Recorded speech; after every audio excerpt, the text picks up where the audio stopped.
سابق army chief general retired Qamar Javed Bajwa کو اپنی رہائش گاہ پر گرنے کی وجہ سے چوٹیں آئیں۔ آئی ایس پی آر کے مطابق سابق آرمی چیف اس وقت سی ایم ایچ میں زیر علاج ہیں۔ مزید جانیں گے ڈان نیوز اسلام آباد کے بیورو چیف افتخار شیرازی سے۔ افتخار صاحب، مزید کیا بتایا گیا آئی ایس پی آر کی جانب سے؟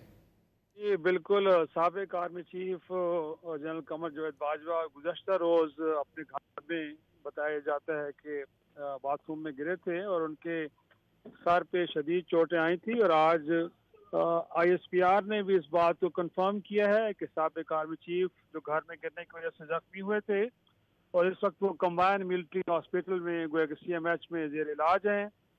یہ تفصیلات بتائی گئی ہیں، اور جیسے ہم ناظرین کو بتا رہے ہیں کہ گزشتہ روز وہ گھر میں گرے تھے اور ان کے سر کے اوپر شدید چوٹیں آئی تھیں۔ جی بہت شکریہ افتخار صاحب ان تفصیلات کے لیے۔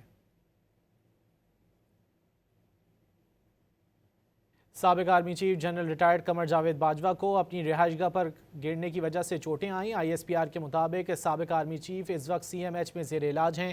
مزید جانیں گے ڈان نیوز اسلام آباد کے بیورو چیف افتخار شیرازی سے۔ افتخار صاحب، مزید کیا بتایا گیا آئی ایس پی آر کی جانب سے؟ جی بالکل، سابق army chief general Qamar Javed Bajwa گزشتہ روز اپنے گھر میں بتایا جاتا ہے کہ باتھ روم میں گرے تھے اور ان کے سر پہ شدید چوٹیں آئی تھی، اور آج آئی ایس پی آر نے بھی اس بات کو کنفرم کیا ہے کہ سابق آرمی چیف جو گھر میں گرنے کی وجہ سے زخمی ہوئے تھے اور اس وقت وہ کمبائن ملٹری ہاسپٹل میں گویا کہ سی ایم ایچ میں زیر علاج ہیں۔ یہ تفصیلات بتائی گئی ہیں، اور جیسے ہم ناظرین کو بتا رہے ہیں کہ گزشتہ روز وہ گھر میں گرے تھے اور ان کے سر کے اوپر شدید چوٹیں آئی تھیں۔ جی بہت شکریہ افتخار صاحب ان تفصیلات کے لیے۔